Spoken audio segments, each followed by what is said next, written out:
हिंद मेरे दोस्तों, inter class 12th का इतिहास का चैप्टर 2 का 30 ऑब्जेक्टिव मोस्ट इंपॉर्टेंट लेकर के आए हैं, जो कि आप मेरे साथ बने रहेंगे और देखिए कि आपका कितना 30 में सही हो पाता है। एक बार आप कमेंट बॉक्स के साथ जरूर शेयर करेंगे। तो आइए देखते हैं। फर्स्ट नंबर प्रश्न बोल रहा है मेगास्थनीज किस यूनानी शासक के रूप में पाटलिपुत्र आया था?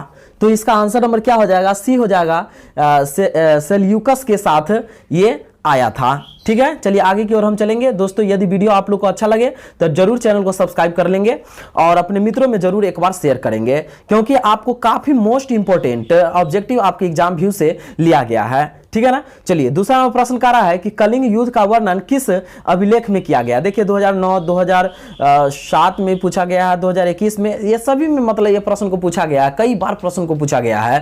तो दोस्तों दूसरा का आंसर क्या हो जाएगा? दूसरा का आंसर नंबर डी हो जाएगा, 13वें शिलालेख हो जाएगा। ठीक है ना। चलिए आगे की ओर हम चलेंगे और तीसरा नंबर प्रश्न को देखेंगे। तीसरा नंबर प्रश्न हमें क्या कह रहा है कि चीनी यात्री फहियान किस शासक के काल में भारत आया था? ठीक है ना, किस शासक के काल में भारत आया था? तो इसका आंसर नंबर क्या हो जाएगा? बी हो जाएगा। विक्रमादित्य चंद्रगुप्त द्वितीय के समय में वो चीनी यात्री फहियान जो है वो भारत आया था। ठीक है ना। चलिए आगे की ओर चलेंगे। वीडियो अच्छा लग रहा है, आपके लिए लग रहा है हेल्पफुल अगर क्वेश्चन, तो जरूर चैनल को सब्सक्राइब करते चलेंगे। देखिए चौथा नंबर प्रश्न कर रहा है मेगास्थनीज किस भारतीय शासक के दरबार में आया था? मेगास्थनीज किस भारतीय शासक के दरबार में आया था? तो चौथा का आंसर नंबर क्या हो जाएगा? सी हो जाएगा, चंद्रगुप्त मौर्य इसका आंसर हो जाएगा। चलिए आगे की ओर हम बढ़ेंगे और पांचवा नंबर प्रश्न को देखेंगे। पांचवा नंबर प्रश्न में कह रहा है किस अभिलेख में सती प्रथा का उल्लेख मिलता है? किस अभिलेख में सती प्रथा का उल्लेख मिलता है? तो इसका आंसर नंबर बी हो जाएगा, एरन अभिलेख में सती प्रथा का उल्लेख मिलता है। ठीक है, चलिए आगे की ओर हम चलेंगे और छठा नंबर प्रश्न को देखेंगे। छठा नंबर प्रश्न कह रहा है वान भट्ट की रचना कादम्बरी में किस शासक काल का वर्णन है? ठीक है ना। तो छठा का आंसर क्या हो जाएगा? डी नंबर हो जाएगा, हर्षवर्धन का वर्णन है। चलिए आगे की ओर हम बढ़ेंगे और सातवां नंबर प्रश्न को देखेंगे। सातवां नंबर प्रश्न में कह रहा है कि गुप्त संवत कब और किसके द्वारा शुरू किया गया था? तो इसका आंसर क्या हो जाएगा? सात का आंसर डी नंबर हो जाएगा, चंद्रगुप्त प्रथम 319 से 320 ईस्वी में, ईसा पूर्व में इसको ईस्वी में किया गया था, शुरू किया गया था। ठीक है ना। लेकिन किसके काल में किया गया था? तो चंद्रगुप्त प्रथम के काल में किया गया था। ठीक है, चलिए आगे की ओर हम चलेंगे। आठवां नंबर प्रश्न को देखेंगे। आठवां नंबर प्रश्न कर रहा है पंचतंत्र की रचना किसने की है?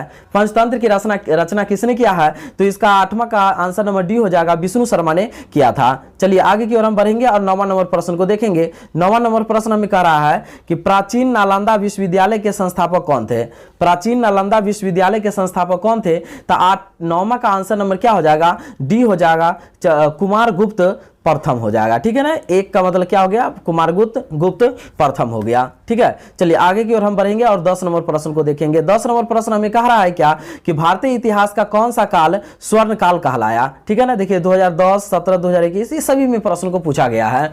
ठीक है ना। तो 10 का आंसर नंबर क्या हो जाएगा? बी हो जाएगा, गुप्त काल इसका आंसर हो जाएगा। ठीक है ना। चलिए आगे की ओर हम बढ़ेंगे और 11 नंबर प्रश्न को देखेंगे। 11 नंबर प्रश्न क्या कर रहा है? अर्थशास्त्र में कितने प्रकार के विवाहों का उल्लेख है? अर्थशास्त्र में कितने प्रकार के विवाहों का उल्लेख है? इसका आंसर नंबर बी हो जाएगा, 8 प्रकार के विवाहों का उल्लेख है। चलिए आगे की ओर हम बढ़ेंगे और 12 नंबर प्रश्न को देखेंगे।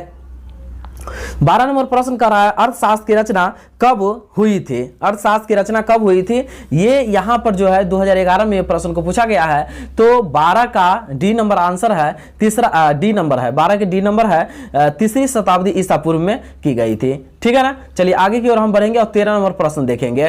13 नंबर प्रश्न है जो इस वीडियो में जो प्रश्न जो लिया गया है वह कुछ प्रश्न को हल्का भी लिया गया है, कुछ प्रश्न को भारी भी हार्ड भी लिया गया है। तो इसके बाद देखना है कि हमें स्कोरिंग कितना हो पाता है। देखिए 13 नंबर नालंदा विश्वविद्यालय के छात्र थे। नालंदा विश्वविद्यालय के छात्र कौन थे? तो आंसर नंबर बी हो जाएगा, डेनसांग जो था ना वो नालंदा विश्वविद्यालय के छात्र थे। चलिए आगे की ओर हम बढ़ेंगे, 14 नंबर प्रश्न को देखेंगे। 14 नंबर प्रश्न हमें कह रहा है कि किस गुप्त शासक को उसके सिक्कों पर वीणा बजाते हुए दिखाया गया था?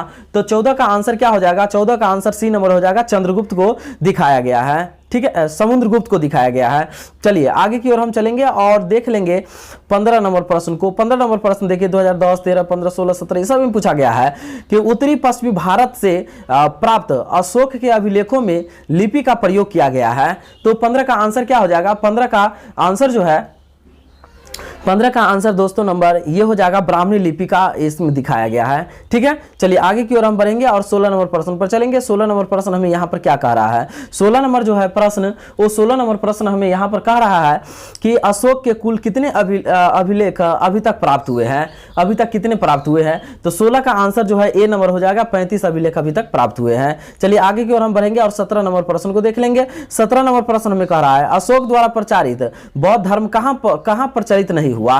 ठीक है ना, तो 17 का आंसर क्या हो जाएगा, 17 का आंसर जो है वो हो जाएगा क्या, सॉरी यहाँ 16 का आंसर जो है, 16 का आंसर बाय मिस्टेक हो गया। 16 का ओह ओह ओह ओह एक मिनट दोस्तों, 16 का आंसर जो है यहाँ आपको हो जाएगा 16 का आंसर डी नंबर हो जाएगा। ठीक है ना, 16 का आंसर क्या हो जाएगा, 16 का आंसर यहाँ पर डी नंबर हो जाएगा। ठीक है, और यहाँ जो है 15 का आंसर जो है इसमें से कोई नहीं हो जाएगा, डी नंबर हो जाएगा। ठीक है, चलिए आगे की ओर हम बढ़ेंगे और 17 नंबर प्रश्न को देखेंगे। अब देखिए 17 नंबर प्रश्न हमें यहाँ पर क्या कह रहा है, अशोक द्वारा प्रचारित बौद्ध धर्म कहाँ प्रचलित नहीं हुआ।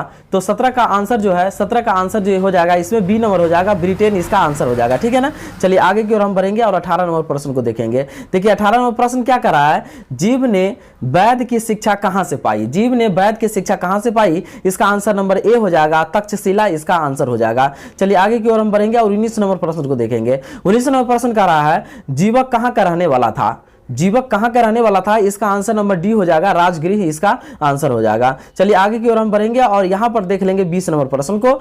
20 नंबर प्रश्न हमें क्या कह रहा है कि जीवक की ख्याति किस रूप में थी। ठीक है ना, जीवक की ख्याति किस रूप में थी, तो 20 का आंसर सी नंबर हो जाएगा, वैद्य के रूप में थी। ठीक है, आगे की ओर हम बढ़ेंगे और 21 नंबर प्रश्न को देखेंगे। 21 नंबर प्रश्न में क्या कह रहा है, अंगराज्य आधुनिक बिहार के किस जिले में अवस्थित था।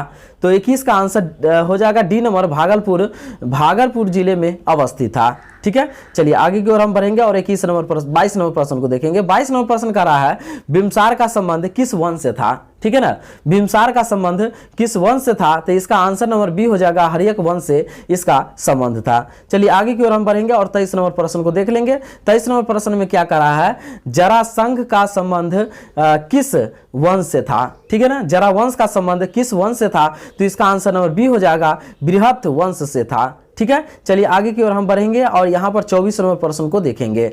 24 नंबर प्रश्न हमें क्या कह रहा है कि तक्षशिला किस राज्य में स्थित था, तक्षशिला किस राज्य में स्थित था, तो 24 का सी नंबर हो जाएगा, गांधार राज्य में स्थित था। ठीक है ना, चलिए 25 नंबर प्रश्न पर चलेंगे और 25 नंबर प्रश्न यहाँ पर क्या कह रहा है, सेल्यूकस ने अपनी पुत्री का विवाह किस राजा से किया था।